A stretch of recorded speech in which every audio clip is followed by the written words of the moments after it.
హాస్పిటల్లో ఉన్న నారాయణని తీసుకుని మహా ఇంటికి వచ్చేసరికి బయట నలుగురు అన్నదమ్ములు టెన్షన్గా ఎదురుచూస్తూ ఉంటారు. నారాయణని అలా చూసి మాధవ చాలా బాధపడతారు. ఇక లోపలికి తీసుకుని వచ్చి కుర్చీలో కూర్చోబెట్టగానే చక్రి, కేశవ ఇద్దరు కూడా మహా మీద కాస్త కోప్పడతారు.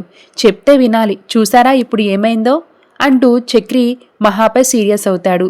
అయినా చెప్పేవాళ్ళు వెర్రివాళ్ళు అనుకుంటుందా అని చక్రిని చూసి అంటాడు కేశవ. ఆ తిట్టేది ఏదో నన్ను చూసే తిట్టొచ్చని మహా అంటుంది.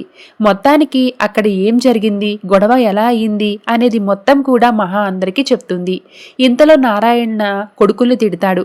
ఒరేయ్, ఏంట్రా ఇంత చెట్టంత మనిషిని కట్టుకుని ఇలా వస్తే నాకు ఎలా ఉంది, కత్తి ఎన్నించులు దిగింది, నొప్పిగా ఉందా అని నన్ను అడగకుండా పాపం ఆ అమ్మాయి మీద కోప్పడుతున్నారు.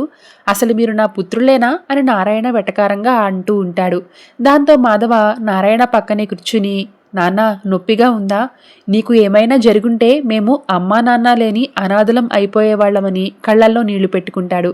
ఒరేయ్ పెద్దపుత్ర, అంత లేదురా, నా బాణపొట్టే నన్ను కాపాడింది, కొవ్వు ఉండడం వల్ల కత్తి లోతుగా దిగలేదని నారాయణ సరదాగా అంటూ ఉంటాడు.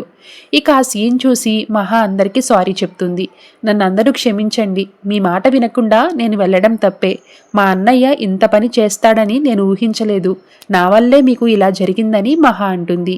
ఈసారైనా చెప్తే వినండి, మీరు ఎక్కడికి వెళ్ళినా నేను వెంటొస్తాను. అప్పుడు ఎన్ని గొడవలు జరిగినా మీ మీద ఈగ కూడా వారనివ్వను.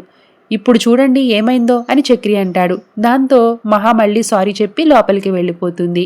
అయినా చెప్పిందే చెప్పి ఎందుకురా ఆ అమ్మాయిని అలా ఏడిపిస్తున్నావు, చూడు ఫీల్ అయి ఉంటుంది అని కేశవ చక్రిని తిడతాడు. Thanks for watching.